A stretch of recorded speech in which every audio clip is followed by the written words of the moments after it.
El amante, la novela de los años 80. No, no hay francés que no la haya leído, como El Principito o El extranjero de Camus. Todavía sigue generando debates entre psicólogos, sociólogos, filósofos, además de la literatura. Bueno, con Marguerite Duras tenemos que empezar hablando sobre ella, porque su obra brota de su vida. Ella tuvo una vida muy especial, su vida misma fue una novela. Y entonces primero someramente les voy a contar un poco sobre ella, que vivió hasta los 18 años en lo que hoy es Vietnam, pero en esa época era Indochina. Nació en 1914, era la Indochina francesa, en un lugar donde ella nació se llamaba Gia Dinh, cerca de Saigón. Era la menor de tres hijos y la suerte familiar da un vuelco radical cuando muere el padre, Henri Donadieu, profesor de matemática, en 1918. Eh, Él al enfermar se había vuelto a Francia, apenas se enfermó, y cuando muere el padre, la madre, Marie Legrand, decidió quedarse en Indochina. Ella daba clases de francés y se dice que tocaba el piano en una sala de cine, pero no. Eh, Eso lo hacía otra persona y Marguerite Duras lo usó para su ficción o para su trabajo, para su obra. En 1924 se mudaron a Sadek y después a Vincong. Ahí enseñaba en un colegio que no era para hijos de franceses, sino para hijos de chicos locales. Ese año se compró una propiedad en el río Mekong con la idea de operar una granja, pero la tierra se inundaba después de cada plantación y se destruía el trabajo familiar. Entonces, esa Indochina francesa, a donde los padres llegaron cada uno por su lado, ahí formaban los blancos, esa comunidad blanca colonial compuesta por estos emprendedores no muy escrupulosos franceses, eran traficantes o altos funcionarios de la administración, comerciantes, maestros, y después estaban los blancos pobres, que eran una especie como de lumpe proletariado. Eh, Al margen, los locales, los indígenas, al servicio y bajo la tutela de los blancos, de los colonialistas. Y en los años de infancia, en Indochina, contribuyeron todos los temas y personajes que aparecen recurrentemente en la obra de Marguerite Duras. La selva, por ejemplo, tienen un poder simbólico muy fuerte y seductor. También, por ejemplo, en la novela de 1969, Détruire, dit-elle, que en castellano es destruir, dice.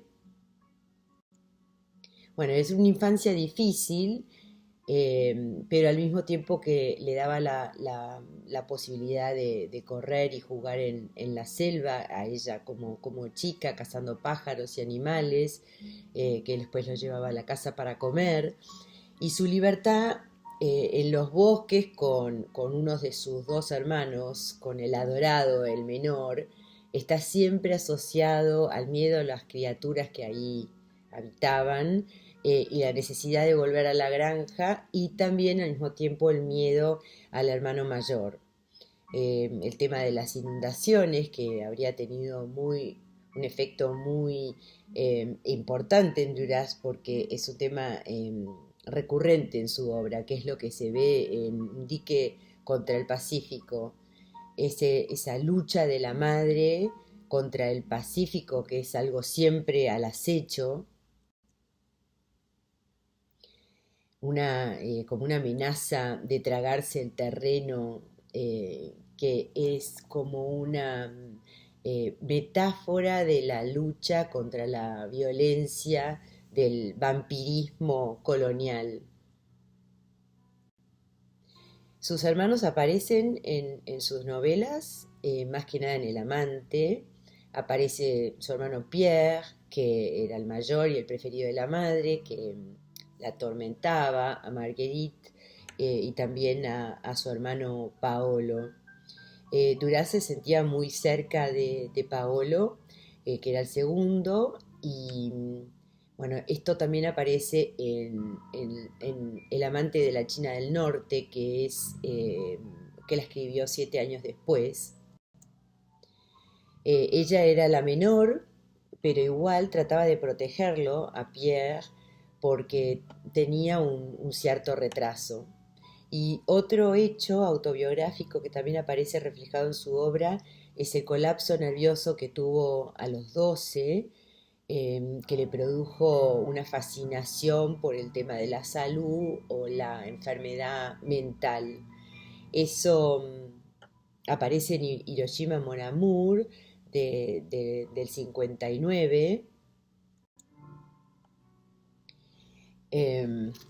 que refleja esa integración de la estabilidad mental con el desarrollo del personaje. Y su visión sobre la relación entre la vida y la obra de un escritor puede verse en una carta en la que escribió: los verdaderos escritores no tienen una vida para nada, mis libros son mucho más verdaderos que yo misma. Esta vida entonces da todo lo que es el material que ella usa para escribir. Bueno, después ella dijo haberse convertido en escritora a partir de la aparición en su pueblo, en el lugar donde vivía, de Elizabeth Tristner, que era la esposa de un administrador, que en 1922, cuando ella tenía 8 años, llegó al pueblo acompañada por los rumores de que su joven amante se había suicidado cuando ella lo dejó. Y Duras reconoció la fascinación por ese poder oscuro que le provocaba esta historia de esta mujer Strittner. Y bueno, cuando ella tenía 18 o 17 años, porque la edad exacta no se sabe porque ella fue proveyendo información que se contradecía y además hay fuentes que no coinciden, la familia viajó a Francia. Estudió Derecho y Ciencias Políticas en París y su familia volvió a Indochina. Y ella en el 39 se casó con Robert Antelme y los dos fueron muy activos en la resistencia francesa durante la Segunda Guerra Mundial.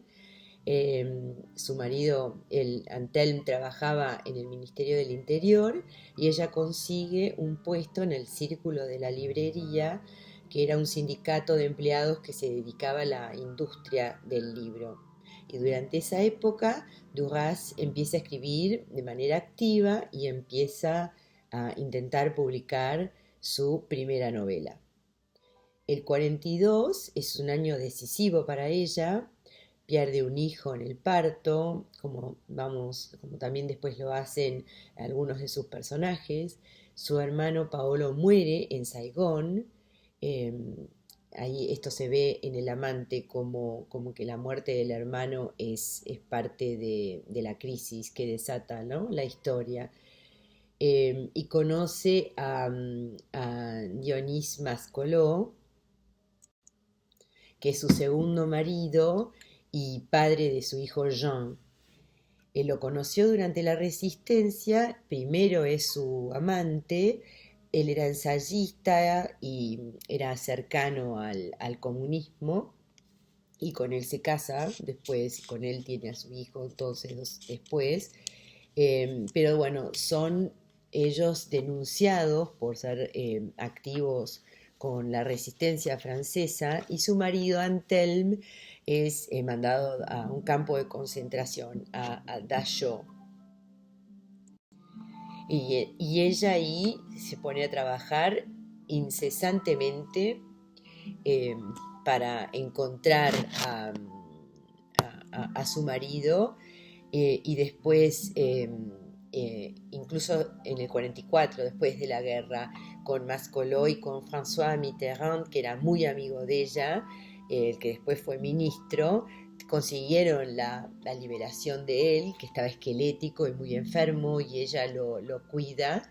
Y esa experiencia de Duras para cuidarlo, para que se recuperara, le sellaron su psiquis para todo lo que es el tema de la crueldad humana y el hecho de conseguir esperanza frente a tanto barbarismo, ¿no? Eh, bueno, eso ella lo va a resaltar en El dolor, la douleur, que lo escribe un año después del amante. Pero su primera novela es del 43, La impudicia, y ahí empieza a usar el apellido Duras, que ella era Donna Dieu, hija o mujer de Dios, como les había dicho que era el apellido del padre, pero Duras es ese apellido que ella toma, proviene del pueblo paterno, donde estaba la casa paterna, es al pueblo donde el padre deja para ir a las colonias y al que vuelve cuando vuelve a Francia con 2 hijos de su matrimonio anterior y a donde muere cuando vuelve porque enferma. Bueno, desde su primera publicación en ese año 43, ella describe su escribir como algo que la gente hace como ir a la oficina, algo que es para hacer día a día, con calma, y, y al principio, porque después a partir de Moderato Cantabile ya no es tan calmo, tampoco su obra posterior como la de Destruir dice, que parece que la escribió esa novela en días y esa experiencia la asustó, porque se sentía como fuera de control de ese proceso de escritura. Bueno, ella por esos años se convierte en una figura controvertida en Francia, es la Francia de los 60, a ella le gustaba la controversia y hizo cosas como, así como se había asociado al Partido Comunista, lo abandona, aparece seguido en televisión, escribía artículos para revistas, contribuía a todo tipo de debate sobre temas sociales, sobre literatura también. Y bueno, al mismo tiempo, como ella sufría de asma y de alcoholismo, fue hospitalizada. Bueno, 3 veces, y entre lo que es entre el 80 y el 85, 3 veces hospitalizada.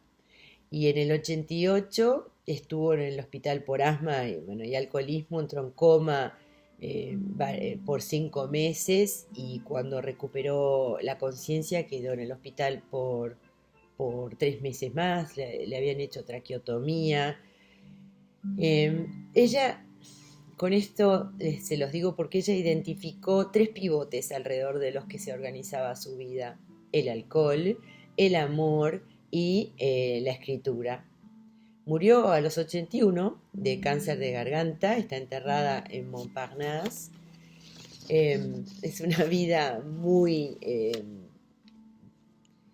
con mucha vida, es impresionante todas las cosas que vivió desde la colonia, 17 años en la colonia, después llegar a esa Francia que después va a pasar a estar en la Segunda Guerra Mundial, la ocupación. La verdad que es una vida como muy potente. Como, como escritora, empezó como periodista, pero bueno, ya desde el principio escribía novelas, pero al mismo tiempo también guiones para cine, obras de teatro. Eh, Cuando ella se hizo más conocida fue con Hiroshima Mon Amour, que es una película de Alain Resnais, que ella había escrito primero el guión. Es decir, como que trabaja en distintos formatos o incluso por ahí escribe la misma obra en distintos formatos, como Inoshima Moramur, el guión, después la novela, y quizás no sea tan importante encasillarla por el hecho de que trabajaba en el cine, eh, en ficción, pero sí contextualizar el momento en que empieza a escribir ese neorrealismo de posguerra, el existencialismo, es la época de Sartre, de Camus, es la época del Nouveau Roman, que es un movimiento literario francés de los años 50. Nouveau Roman sería nueva novela, es decir, es como es un movimiento literario que a ellos los publicaba Ediciones Minuit, que su fundador era Alain Robert Grillet, fundador y teórico de ese movimiento y autor de ese manifiesto por una nueva novela, eh, que bueno, lo que quieren hacer es una nueva novela, y los autores más conocidos de ese movimiento son Nathalie Sarraute y Claude Simon, que quizás hoy en día no es tan conocido, pero fue premio Nobel en el año 85. Y al final esta cuestión de nouveau roman o nueva novela, hoy en día se conoce como nouveau roman. Eh, Quizás hoy en día ese término no es algo que quede todo claro, pero lo principal es que planteaban un nuevo formato en cuanto a la forma. Eh, pero después los distintos autores esa cuestión la llevaron a cabo de distintas maneras.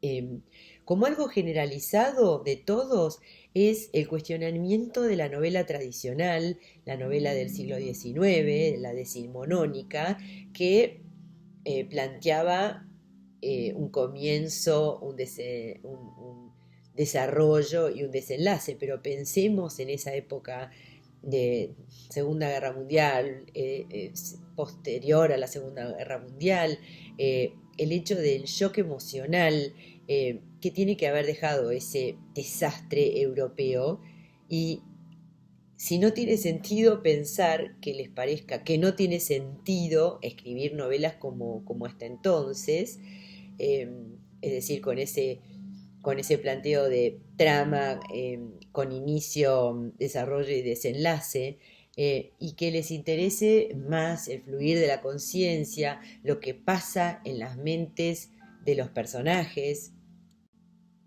que no les interesen narradores omniscientes, esos que saben todo y que lo saben en una manera como ser un dios o un mago, que todo lo sabe y es así como ellos lo cuentan, sino que propongan una novela subjetiva que la realidad proponga un significado que no tenga mucho sentido, que sea algo, una cuestión como que cada imagen sea puesta en duda a medida que se va construyendo, porque la misma realidad es la que no tiene sentido y no es una sola realidad como única y identificable, ¿no? Reconocible como podía ser hasta entonces. Y entonces lo que se rescata es un instante, como es lo que va a pasar en nuestra novela, El amante, de alguna manera ese instante que recupera la memoria de la narradora. Bueno, a Marguerite Duras la publicaba Gallimard, pero Destruir, dice, y Moderato Cantabile las publica Minuit. Eh, y Marguerite Duras, a pesar de su afinidad con los escritores de la Nouveau Roman, ella nunca quiso alinearse con ninguna escuela. Lo mismo con el Mayo del 68, a ella la marcó y ascribía a los valores que se reivindicaban de menos control gubernamental, de una sociedad más igualitaria, y su obra de los 70 se ve marcada por esos eventos, pero en el caso de ella, o su forma de trabajar, lo voy a desarrollar un poquito más adelante, es que todos estos temas políticos aparecen en su obra, pero ella no lo hace de un modo como explícito o directo. Ahora lo vamos a ver específicamente en El amante, que es su obra que nos convoca, su obra maestra, la obra que escribió cuando tenía 70 años y que ella venía de pasar un periodo de soledad y de alcohol, y es la novela que le trajo un reconocimiento mundial. Vendió 3 millones de copias, se tradujo a 40 idiomas y recibió el premio Goncourt, que es el más importante de Francia. También recibió el premio Paris Ritz Hemingway, pero el premio Goncourt la idea de ese premio es que para autores jóvenes, para autores como promesa, que va a ser como impulsado gracias al premio, y ella se lo gana a los 70 años. Y además causa como gran sensación. Tanta sensación que ella contaba que cuando empezó a ver la novela en el Monoprix, en el supermercado más común, le empezó a dar horror, como de decir, ¿qué hice? Pero bueno, fue gran sensación,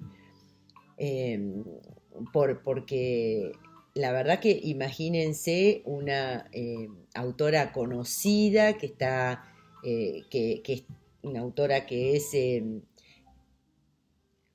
controvertida, pero muy conocida, que el shock que causa que ella publique a los 70 años esta historia como tan íntima de su propio pasado, que además fue publicada con la imagen o la foto de ella misma en la tapa. Esa sensación que causó lo que cuenta, y, y que fue un boom tanto con lo popular, es decir, con la cantidad de ejemplares vendidos, con la cantidad de gente que lo compraba y lo leía y hablaba sobre este libro, a la vez que con la crítica. Pero bueno, esta novela entonces, como cuenta algo biográfico, algo que esta autora tan conocida como confiesa a los 70 años, empezaría por el tema de lo que hoy llamamos la autorreferencialidad, porque es una palabra de hoy en día. En esa época se diría autobiográfica, porque es algo que le había pasado a esta autora tan ya conocida, pero conocida como una autora para escritores o para intelectuales, no una autora que era de lectura masiva, como fue con El amante. Pero eh, bueno, esta sensación que causa por esta cuestión de lo que hoy llamamos la autorreferencialidad, es decir, a referirse a su propia vida. La novela abre con una narradora en primera persona, que ya tiene una edad madura, que recuerda algo sucedido en el pasado, que hasta ahora, dice la narradora, no había narrado por pudor. Esa palabra, pudor, es un gancho para el lector porque está anticipando, hace como una prolepsis, una historia con un cierto tinte de sexualidad o al menos de indecencia. Bueno, es un anticipo entonces que genera intriga y entonces ya de entrada nos encontramos con este tono confesional que va a aportar también a lo que es verosimilitud. Como lectores ya empezamos a sentir confianza en ese narrador o en esa narradora que está como sincerándose, que está como está confesando como si estuviera en el diván del psicoanalista, que nos va a contar algo muy íntimo, algo muy cerca de sí, de esa narradora, y que entonces vamos a creerle. Creerle al narrador es algo fundamental, es el gancho de la lectura. Si ese truco de magia no se da, la novela no nos va a enganchar. Esta narradora protagonista nunca es nombrada en El amante, no tiene nombre, y eso suma a esto que les estoy diciendo sobre la confesión y el hecho de creerle a quien narra, porque eh, uno no se refiere a sí mismo con su propio nombre. Narra desde la edad madura, es una mujer con la cara devastada por las arrugas, por la vejez, por la vida que ha tenido de alcoholismo y recurre a la memoria y como sabemos la memoria es algo muy creativo, esa memoria va a ser el material con el cual trabaja esta narradora para ir contando esta historia. Y bueno, la memoria es algo creativo en el sentido de que recuerda algunas cosas con nitidez, otras las recuerda no tanto, como que se olvida algunas, se enfoca en algunas cuestiones, en otras las diluye o las borronea. Bueno, entonces ella recuerda ese día particular que va a ser un antes y después en su vida, recuerda el vestido de seda, el sombrero, no recuerda tan claramente los zapatos. eh, Todo esto que recuerda sucede en la Indochina de los años 30, la chica tiene 15 años y medio y este detalle y medio es uno de estos recursos que les digo que le dan verosimilitud y que como lectores nos entregamos. Es algo que le sucede a alguien, no a cualquiera, lo de al decir 15 años y medio. La chica está, esa chica de 15 años y medio está en un transbordador, en un ferry a través del Mekong, que es un delta. Se le acerca un hombre muy elegante, es chino, es joven, pero no es adolescente, tiene unos 28 años. Y entonces contextualicemos que esta chica, esta narradora protagonista, es francesa, pertenece a los blancos, a los colonialistas, y que en las colonias son dos grupos que no se mezclan. Ella viene de pasar una vacación en Sadek, es una familia respetable, pero es una familia que está pasando por un momento financiero muy difícil, el padre ha muerto, la madre está con depresión, ella está volviendo a Saigón, a donde va pupila a un colegio. El muchacho chino se le acerca, le ofrece un cigarrillo y empieza a hablarle. Como él es chino y ella es blanca, lo normal sería que le diga no me moleste, pero sin embargo la chica le dice no gracias, no fumo. Ella daba indicios ya de posibilidad de acercarse por esta forma que está vestida, por el hecho de que está en un barco que es, o un transbordador que es para indígenas.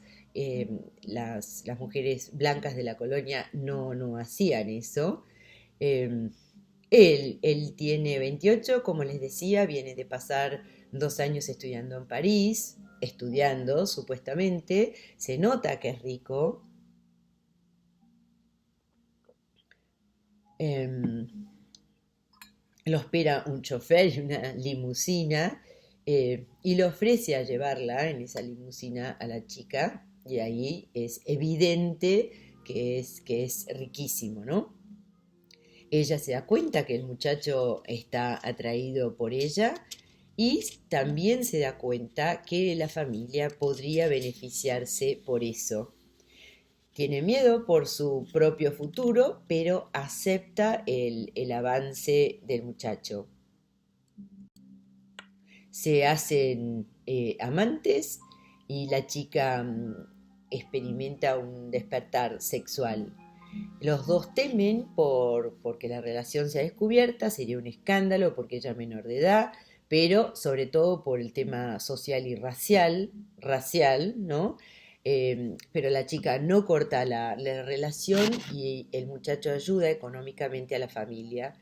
La familia adivina el tipo de relación que tienen, pero igual aceptan la ayuda financiera de parte del muchacho porque están desesperados, porque lo necesitan, aceptan ese dinero, aceptan comidas en restaurantes caros, a la vez lo humillan en esos restaurantes porque es nativo. La gente empieza a enterarse de la relación de estos amantes, y la reacción no es positiva, por supuesto, sobre todo en lo que es la comunidad francesa colonial, ¿no? Y el padre del muchacho exige que termine la relación, y lo amenaza de sacarlo como heredero.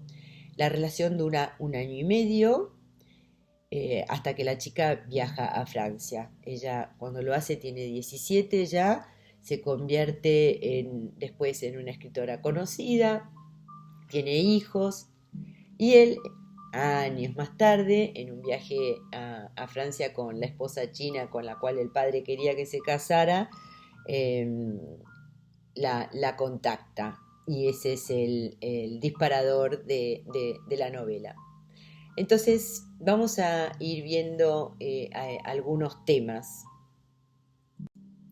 Por ejemplo, que la razón por la cual la chica consiente en ser amante del muchacho es que él es rico y ella no, es decir, el mal pasar económico de la familia en ese momento, eh, una situación que la chica sabe que va de mal en peor. Ella adivina que si acepta, él va a ayudar a la familia con dinero. Es algo que al final ella no erra porque es algo que hace, ¿no? Bueno, para la comunidad colonial francesa eso es algo inaguantable, lo interracial. No tiene nada que ver que el muchacho chino sea rico, es un nativo, eso es, además de que sea mayor para una chica de 15, que ya eso de por sí es grave, por eso podría ir preso, más todavía es que ella es blanca y él es chino. Es algo que realmente no se da. Bueno, algo para tener en cuenta también es que la familia Donadieu no pertenecía al, al club, es decir, a la pertenencia de la élite francesa por el hecho de que eran pobres y que ella era maestra, que su padre había sido profesor de matemática también, encima la madre es maestra de chicos chinos, es decir, ellos no pertenecen a esa élite, pero igual son blancos, así que ella en términos raciales es superior a la chica, por más que él lo sea en términos económicos. La familia entonces se esfuerza por mantener las apariencias, lo mismo al aceptar la ayuda económica del muchacho, que es algo que además los va a perjudicar en lo que es su reputación frente a la comunidad francesa. Bueno, eh, el momento en el cual recién les decía, el muchacho chino la aborda, el hecho de que él de que él le ofrece el cigarrillo y se queda temblando. Tiembla él por la diferencia de raza, esta cuestión de que ella es blanca y él no.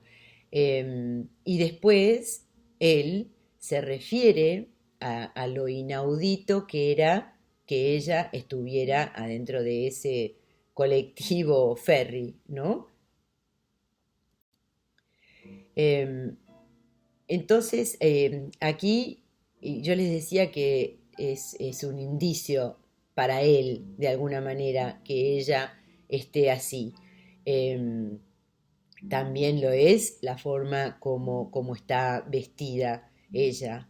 Entonces, vamos a ver cuánta es esa eh, complicidad que va a tener la familia, el hecho de que de estos hermanos y madre que cuando van a los restaurantes caros a donde él los invita comen todo lo que hay y ni le dirigen la palabra, ni lo miran, por supuesto que ni agradecen, eh, y, todo esto porque él es chino y ella es blanca, es decir, aceptan, pero no, pero con humillación hacia él. Lo mismo cuando van al bar, que lo maltrata el hermano mayor, que se emborracha.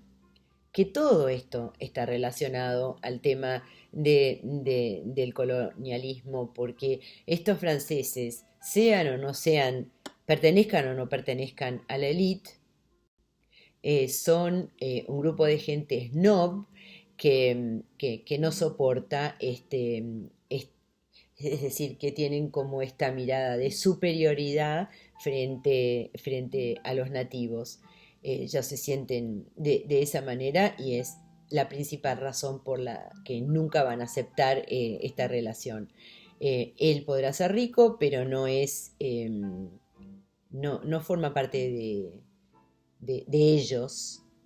Esta gran diferencia se puede ver en la novela Pasaje a la India, que está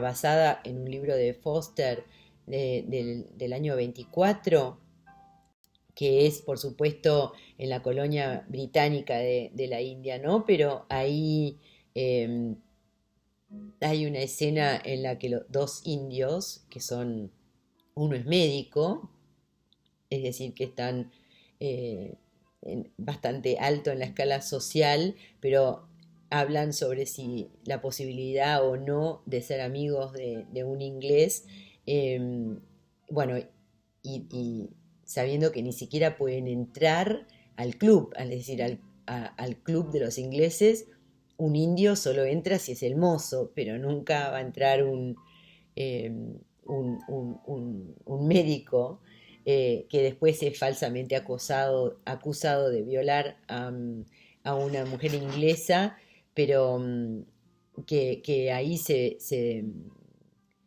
cuando ella después se desdice, a ella se le acusa de ser traidora a la raza blanca.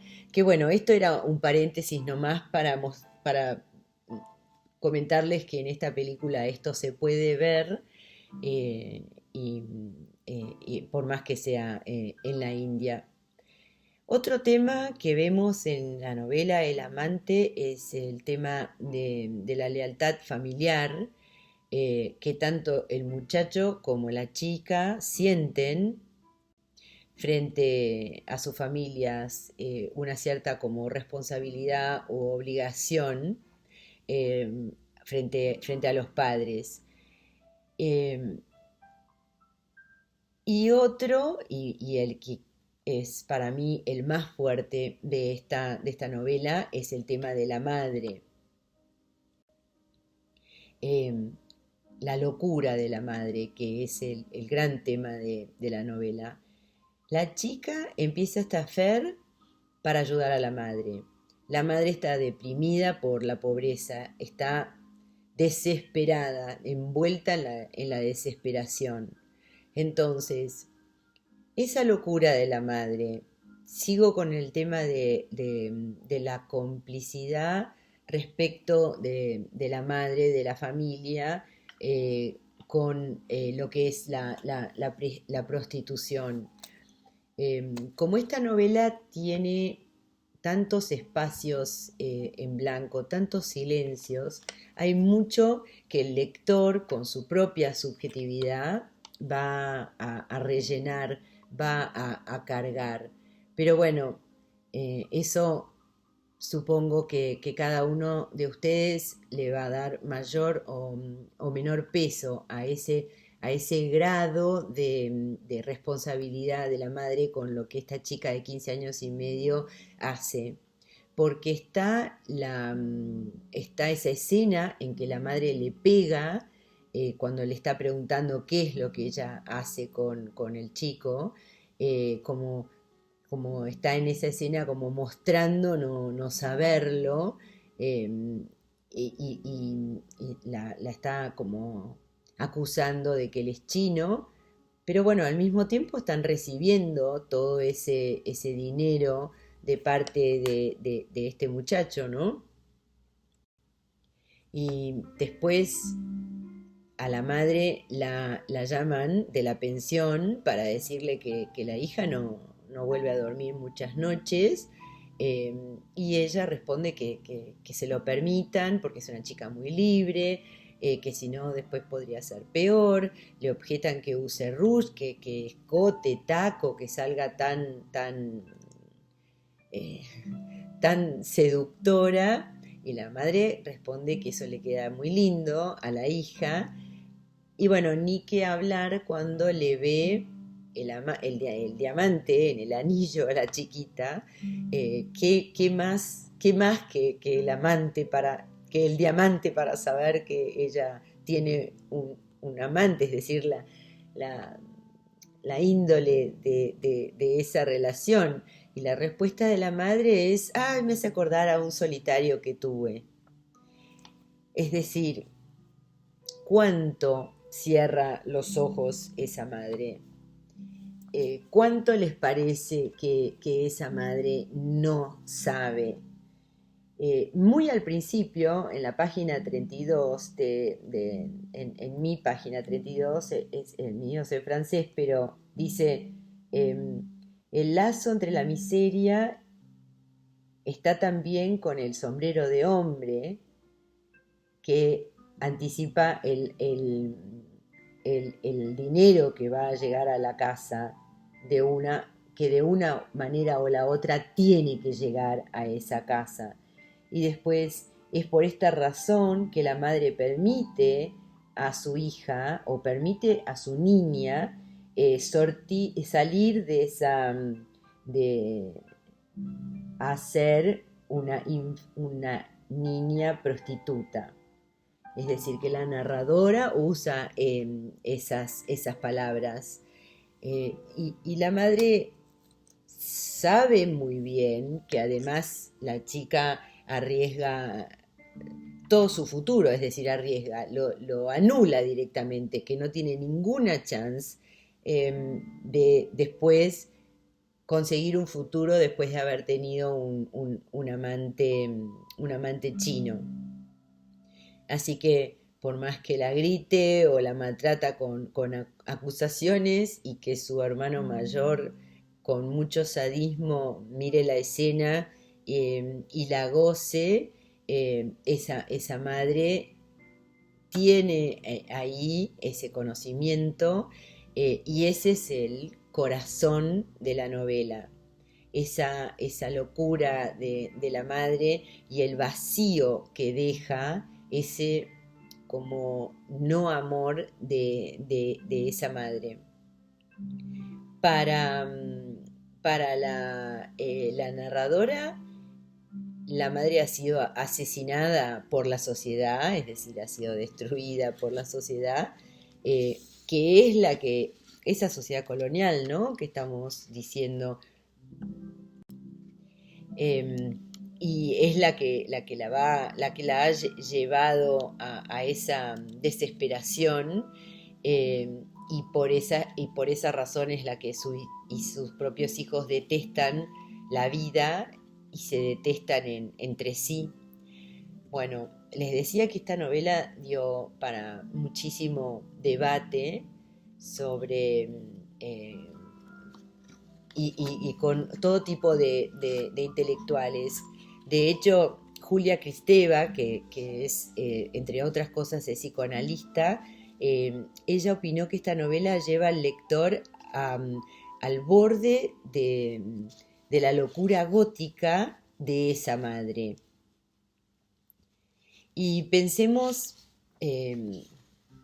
para esto en algo que a mí me parece que es más que evidente, la vestimenta que lleva la chica el día ese tan como fijado por una cámara que rescata a la narradora, el día del transbordador. Eh, Cada prenda que tiene puesta pertenecía a la madre y es un vestido eh, viejo pero transparente, de seda, muy seductor para una chiquita. Incluso maquillaje, que lleve maquillaje esa chiquita.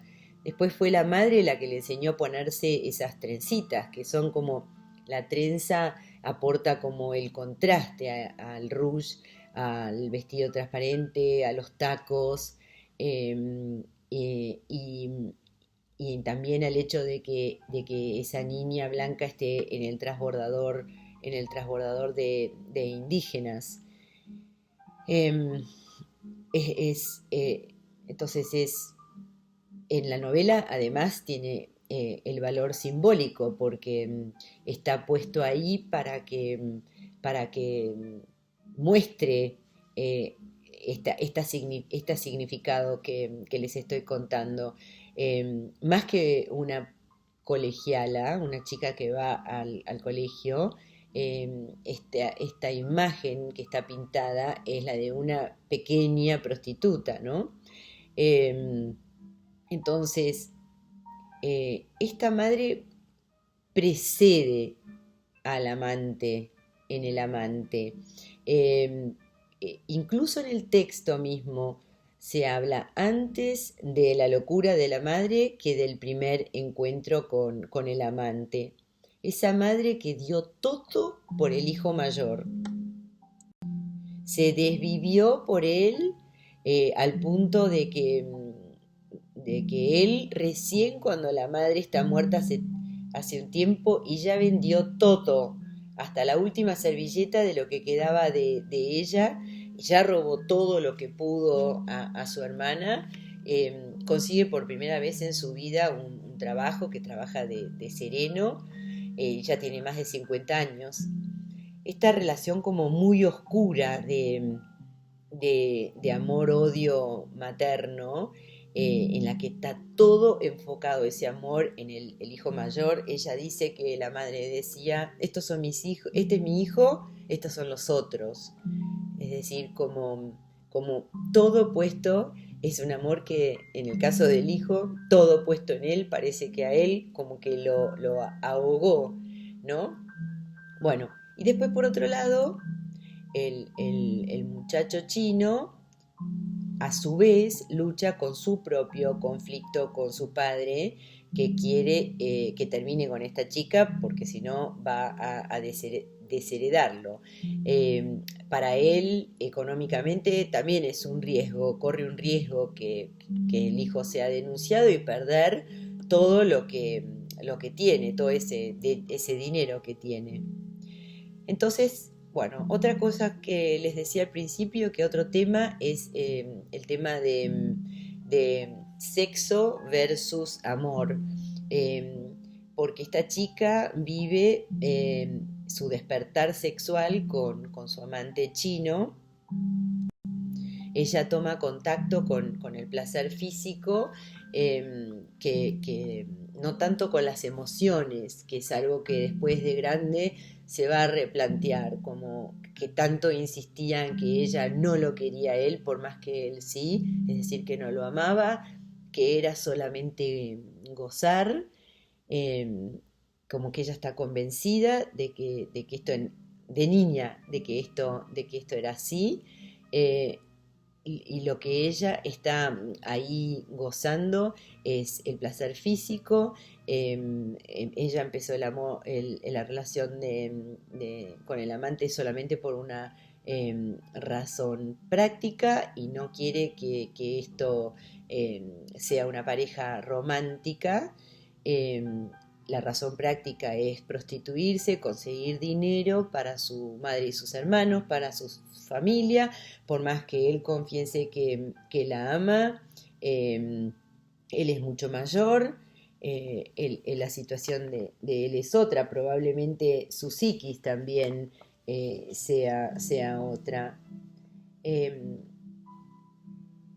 eh, es- Él en un momento le dice, eh, no, cuando él le está diciendo que la ama y ella le dice y que se escapen juntos, todo este planteo que le hace, ella le dice que ella jamás podría dejar a la madre sin ella morirse de pena, esa responsabilidad que siente hacia la madre. Y después él le dice que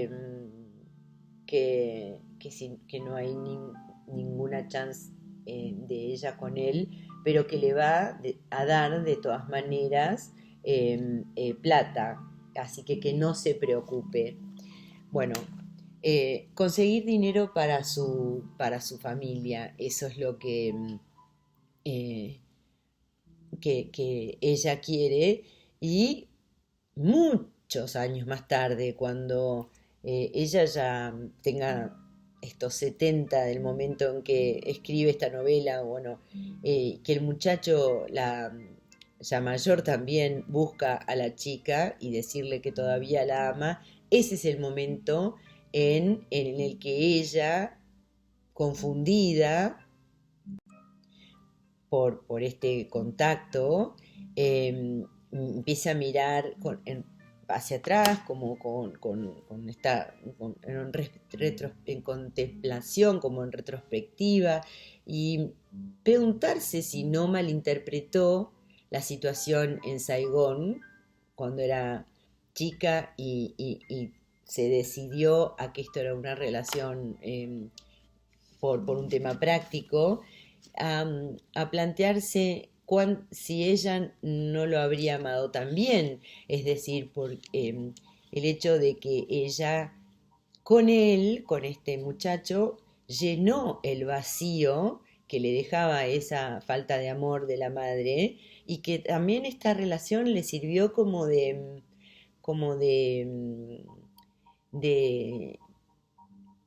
lugar de apoyo para salir de la situación de la madre y de la situación familiar, porque pensemos que a raíz de esto es que ella después eh, toman el barco a Francia y ahí es donde ella se independiza, porque en la colonia ahí ella no iba a tener posibilidad de vida.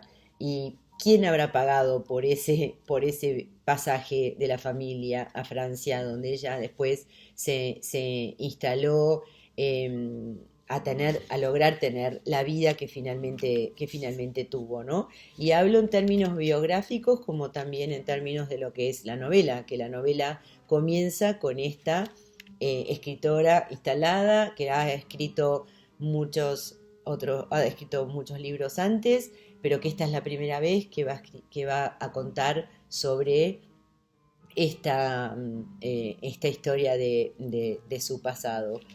Entonces, eso, ¿no? Como vacío llenado por él y que después en la vejez, ella, con esta confusión que le provoca este llamado, ella se pregunte y no habrá sido, es decir, está esa retrospectiva, ¿no? Esa mirada en retrospectiva de una mujer madura que tiene otra capacidad de interpretar lo que hizo cuando era chica. Entonces, sería entonces una historia también de iniciación de parte de esta chica. Ella, gracias a esta historia sale al mundo, es como su rito de paso para salir al mundo, eh, que no tenía ningún tipo de futuro como relación en ese lugar. Entonces, a la vez que esta novela es esta historia de esa iniciación, eh, es al mismo tiempo una parábola del el colonialismo francés y esa como metáfora de desesperanza de la lucha humana contra la soledad y la desesperación. La madre y ella misma, es decir, ella misma de chica, que lo hace de esta manera práctica que por suerte terminó resultando positiva para lo que fue esa vida, la vida de ella. Y esto da lugar a otros subtemas que, que vienen a ser lo que es la complicidad en el caso de lo que ya vimos hasta ahora, de la familia respecto a lo que hace esa chica. Y esto porque en Marguerite Duras sucede algo, yo les decía al principio que ella no escribía denuncias políticas o sociales de modo explícito, sino que están tejidas dentro de la historia, porque para ella lo más importante es, bueno, porque ella valora en una novela o en cualquier obra toda la cuestión de obra de arte, es decir, en el caso de esta novela, todo lo lírico. Pero por más de que no sea explícito y que esté tejido ahí, ella además tiene una cuestión como muy revolucionaria de ver lo político, porque para ella lo político es siempre una expresión de una cuestión personal. Eh, entonces, puede ella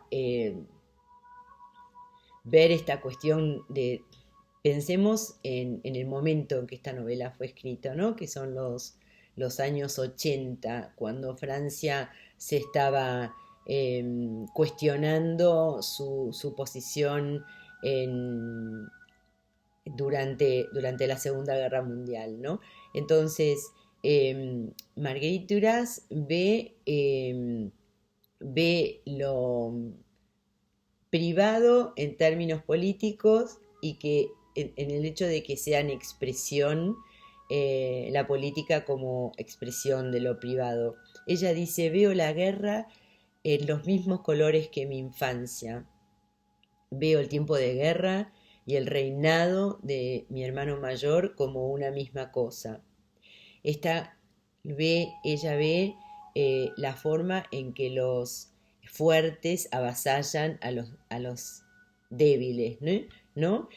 Y aquí están todos estos silencios que tiene el texto, que son estos espacios en blanco que tiene, estos como mosaicos que va teniendo, porque vieron que no son capítulos, sino son como distintos fragmentos que el lector tiene que ir tejiendo o ir organizando.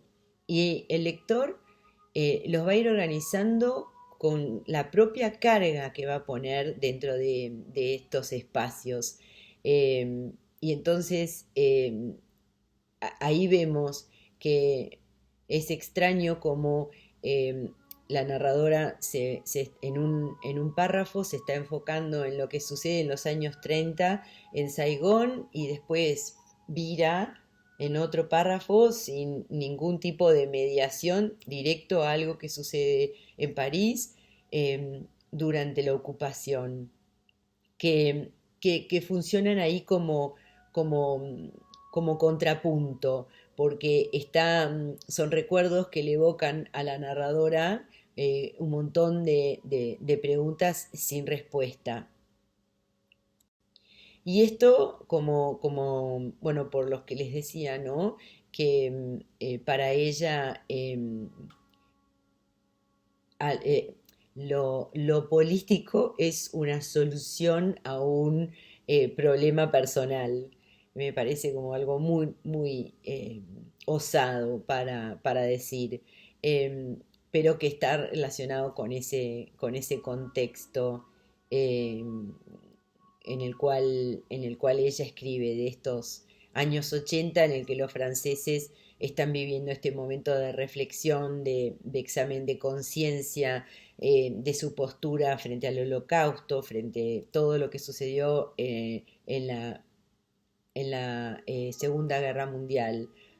Al año siguiente de publicar esta novela, Marguerite Duras publicó El dolor, que son textos muy cortos que cuestionan el, los límites de lo hecho por los colaboracionistas, pero también por los de la resistencia. El año 87, para tener una idea, es el año en el que Klaus Barbie, el carnicero de Lyon, es llevado a juicio por su cooperación en la deportación y en el asesinato de judíos durante el régimen de Vichy. Y para como contextualizar lo que era esa época en la que escribe Marguerite Duras, eh, el abogado de Barbie, para defenderlo, usó el argumento de que lo que hizo su defendido no es peor de lo que hicieron los franceses en las colonias y que nadie los está juzgando por eso. Bueno, ese es el contexto, ¿no? Y el amante está hablando también de los límites borroneados entre lo político y lo privado, la violencia de esa madre frente a su hija, de su hermano frente a sus otros dos hermanos, el hermano mayor, incluso entre la chica y el amante, porque el amante es un adulto de 28 años, pero que todo eso está enmarcado en un cataclismo mayor es el colonialismo, ¿no? Entonces, para Duras, las relaciones personales y los problemas personales son de una importancia trascendental y lo político refleja eso, lo personal. Em, la, esa presentación de los contextos históricos y sociales de la Indochina francesa anterior a las guerras, a la Segunda Guerra, está subordinada a la historia de los amantes y toda esta dinámica entre pasión y destrucción, atracción erótica, repulsión xenofóbica por lo racial y a la necesidad de amor de la chica de la madre, es decir, necesidad que la chica tiene de amor de la madre y que a todo esto, bueno, voy a volver, ¿no? Al final.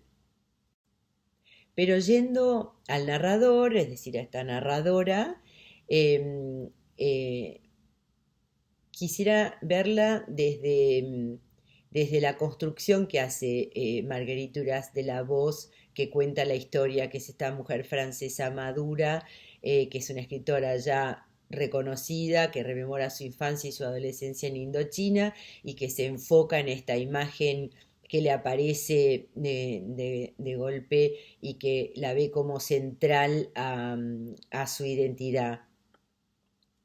La imagen de esta chica vestida con un hombre, sombrero de hombre, que es algo muy como simbólicamente como muy empoderador, porque eh, por más que a nosotros nos parezca normal que una chica adolescente use sombrero ese tipo de sombrero, el fedora, bien de hombre, en los años 30 en Indochina era como la marca personal de la chica, que es como decir acá estoy yo o como decir yo soy la que manda en mi vida, en contraste con todo ese entre comillas, disfraz de pequeña prostituta, ¿no? Entonces está con ese vestido eh, de seda y los zapatos de taco alto, y este hombre que la mira.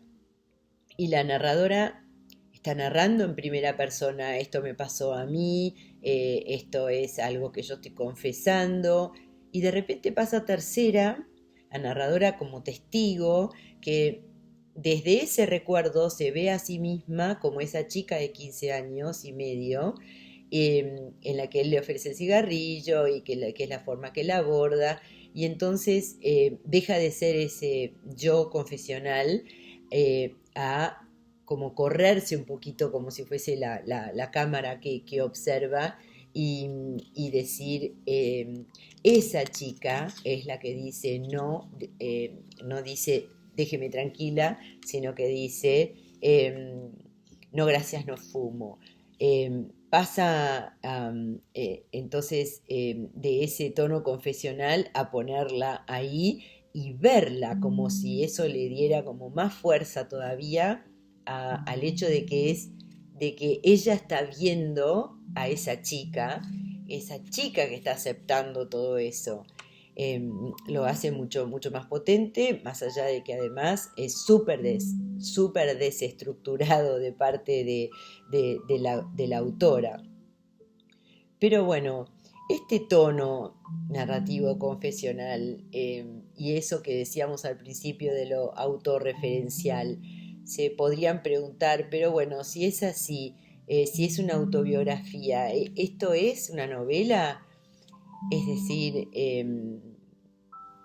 sí, porque por más que sea autobiográfico, por más que sea la historia de ella, es una ficción en el sentido de que es una construcción basada en la memoria, como decíamos, que es muy creativa, que elige qué contar, qué no, dónde poner el énfasis, qué callar, y por todo esta cuestión lírica del cómo, que es tan hermoso, no hay ninguna, absolutamente ninguna duda.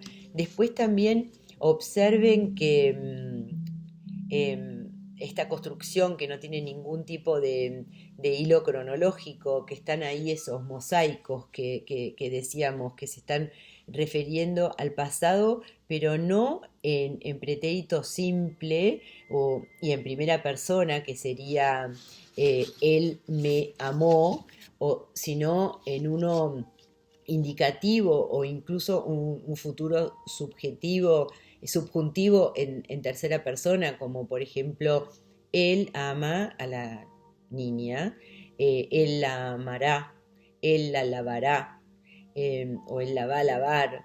eh, y entonces hace que todo este monólogo confesional sea caótico, y que no tenga estructura, y todo esto da como sensación de confesión frente al terapeuta, ¿no? Como una cuestión como de relato oral, y organizado, como decíamos, con estos espacios en blanco, con estos párrafos aislados, que significan, los espacios en blanco significan silencio, el silencio que cargamos los lectores.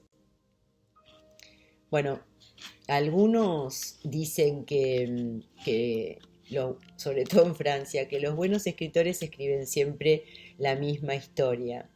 Entonces, los invito a que lean El amante de la China del Norte, que él la escribió 7 años después, Marguerite Duras, cuando se entera de la muerte del amante del muchacho chino, es decir, que es como el disparador en esa.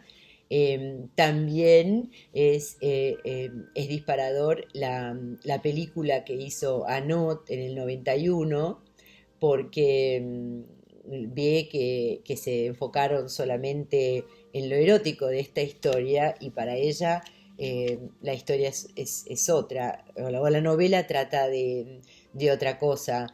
Entonces ella escribe la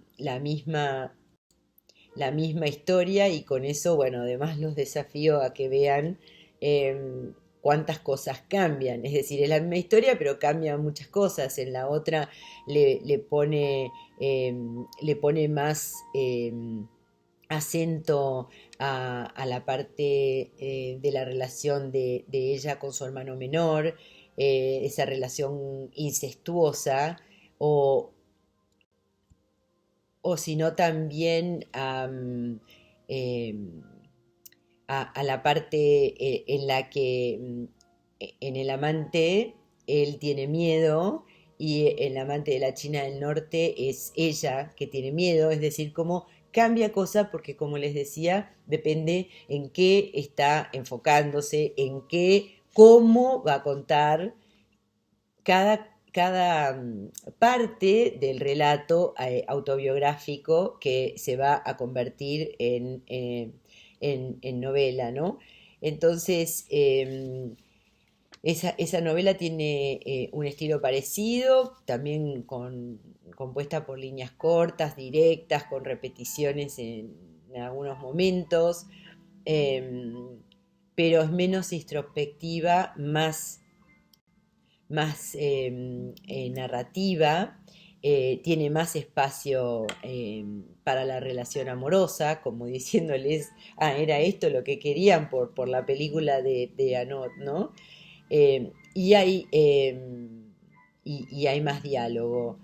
Entonces, la novela El amante, sí, sí, una novela maravillosa, y parte de su éxito en su momento es que era algo contado, algo autorreferencial de la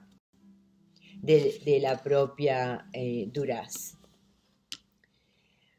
Ok, algo muy importante para tener en cuenta en toda novela, eso siempre lo voy a decir, es el contexto.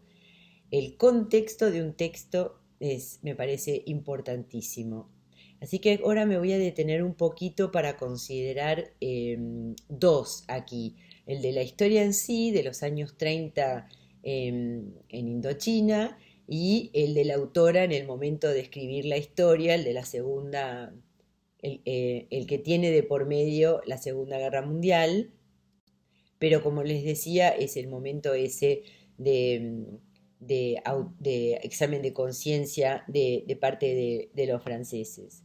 Bueno, la península de Indochina, en el sudeste asiático, al este de la India, al sur de China, que es lo que hoy corresponde a Camboya, Vietnam, Laos, Birmania, Tailandia, y se le llama propiamente Indochina a los territorios que fueron colonia francesa en Asia, es decir, esa Indochina francesa, que es como indios de China, Indochina. Los franceses tomaron Saigón en 1859. Después, 4 años más tarde, tomaron Camboya, 4 años más tarde Cochinchina y después Laos. La capital era Hanoi y duró hasta el año 1954, es decir, después de la Segunda Guerra Mundial. Y era la colonia más importante de Francia.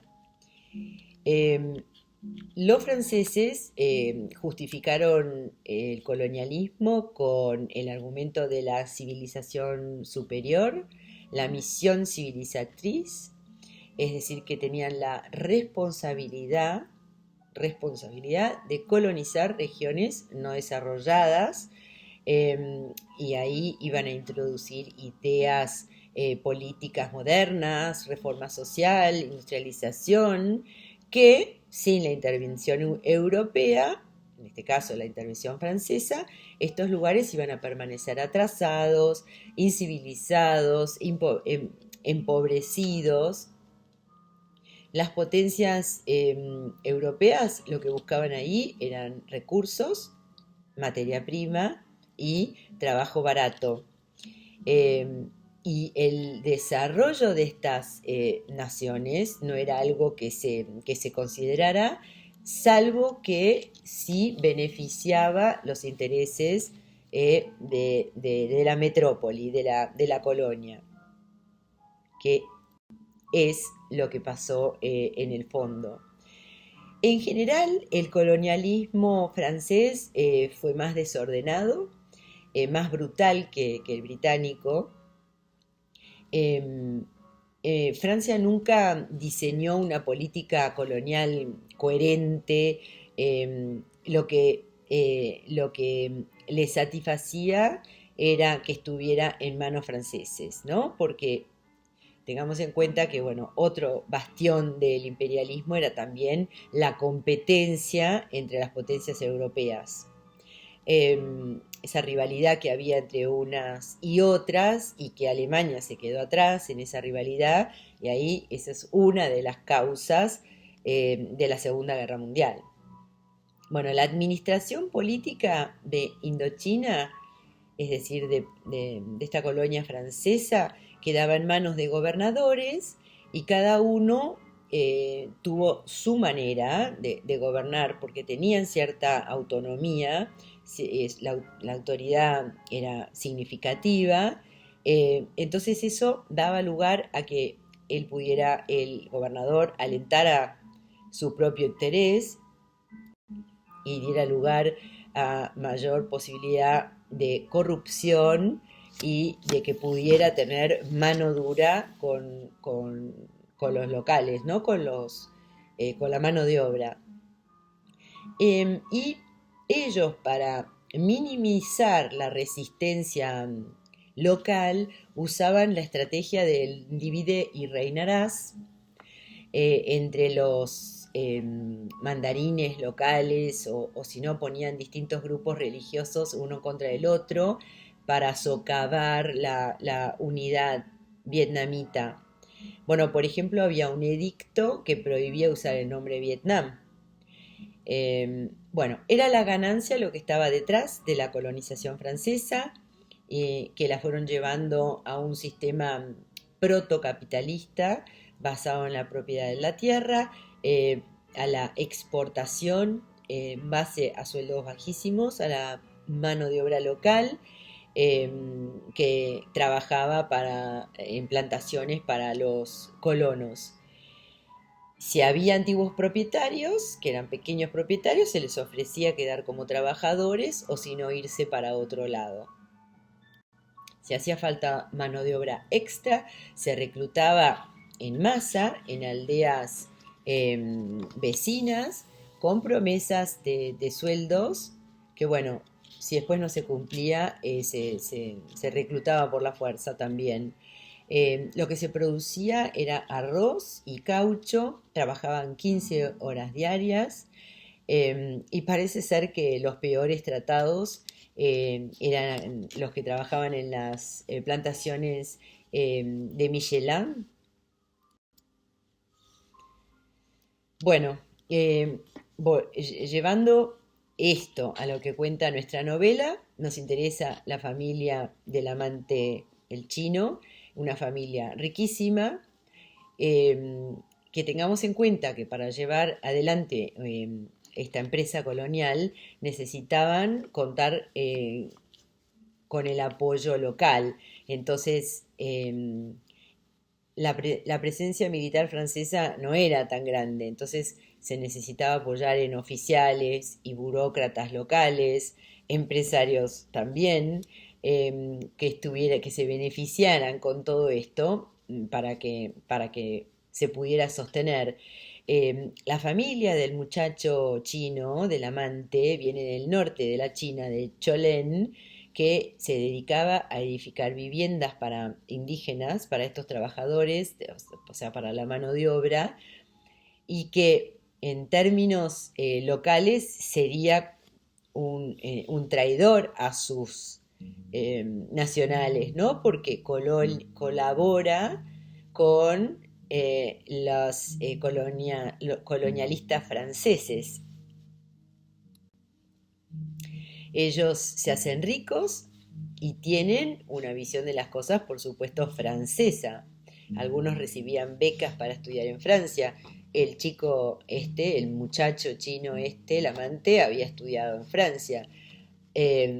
Como que se los afrancesaba de alguna manera, que sería lo que hoy llamaríamos un cipayo, que es un término que viene en realidad de la India, que era un indio reclutado por los franceses, pero que ya aparece en la RAE, que van a encontrar que es un secuaz a sueldo, porque es una palabra que se instaló, pero que tiene una connotación negativa, que es para alguien que colabora con el imperialismo, por eso es un traidor, que en América Latina se ha usado y se usa muchísimo a cualquier colaborador con el imperialismo. Bueno, en un momento en la novela los amantes tienen una conversación sobre las viviendas indígenas que construye el padre y con las cuales se hizo rico y que por lo que dicen ahí se nota que son no muy dignas porque él está tratando como de justificar que tienen algo que las hace un poco mejor. Él por eso trata de defenderse diciendo que son agradables y entonces ella con ironía dice, bueno, entonces no serían muy rentables.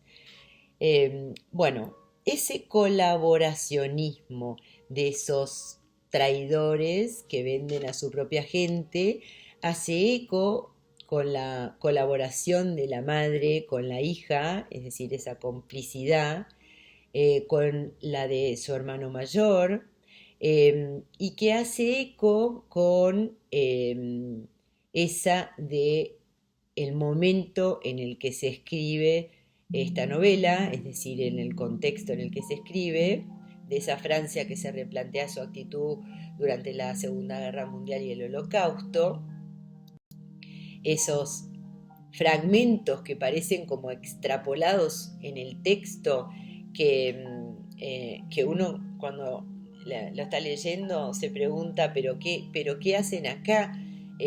¿Por qué cuenta esas cenas del año 1943 durante la ocupación nazi? Que daba esa extranjera que nadie conocía muy bien, que se llamaba Mary Claude Carpenter, que provee con los mejores proveedores de París, al que iban literatos que después nunca se veían, como que tantos no eran amigos entre sí, y que ella de repente, esta Mary Claude, de repente se tenía que ir temprano y decía, pero quédense, y nadie la mencionaba después cuando se iba, porque la verdad no tenían mucho ni que decir porque no la conocían. Eh, y dice la narradora que se iban de ahí con la sensación de que habían vivido una pesadilla blanca, eh, y que se preguntaba quién era, por qué hay una norteamericana en Boston, rica en la París ocupada, por qué quiere estar ahí y no quiere estar eh, en Boston. No, no es el lugar para una millonaria o muy rica estar en una ciudad ocupada en guerra. No sé qué pensaron ustedes ahí cuando leyeron esto, si pensaron, bueno, es una espía, y por qué está esto acá en este texto que está hablando sobre otra cosa. Y después pasa Betty Fernández, que también era otra extranjera que recibía, muy simpática. Imagínense recibir en esa época del racionamiento, de falta de todo, eh, eh, y después este marido, Ramón. Y bueno, cuando termina este fragmento sobre ellos, sobre los Fernández, dice que eran colaboracionistas. Y entonces, esta Mary-Claude Carpenter y Fernández, de alguna manera son como contrapunto de también, ¿por qué no ver la complicidad de todos esos que iban a esas cenas de estas mujeres que apenas conocían, pero bueno, que comían ahí, al igual que comían la madre y el hermano, aceptaban toda esa comida que les daba el que estaba prostituyendo a su hija, lo maltrataban, pero aceptaban lo que les daba. Esta como complicidad, este colaboracionismo, como lo hacen estos extranjeros también, y como el cerrar los ojos también, que es una manera de ser cómplice, ¿no? Como es el caso de sus hermanos. Eh, para ella es siempre entonces la misma cosa. Ella lo dice ahí en la novela, la narradora, que incluso la resistencia siempre es la misma debilidad de juicio, la misma superstición, que consiste en creer que la solución política es la solución a un problema personal. Y bueno, así se refiere al año 42, que es el año en que Japón ocupa la colonia francesa, es el año en que se muere su hermano menor, ese hermano adorado, que siempre es para Marguerite Duras, es siempre todo personal. Bueno, entonces esta historia, estos amantes del pasado, de los años 30, que empieza y termina, el momento de la narración es esos años 80, esa historia, ese marco que contextualiza el ir para atrás a recuperar con la memoria esos hechos de los años 30, es, en mi opinión, sin ninguna duda, una historia sobre la madre, sobre el vacío que deja la falta de amor de la madre, ese vacío que en la novela se refleja en esos espacios en blanco, en ese texto dividido en fragmentos, en ese enorme vacío que deja la falta de amor de una madre, que llega a la locura por la desesperación. Bueno, y aquí terminamos, así que muchas gracias, hasta la próxima.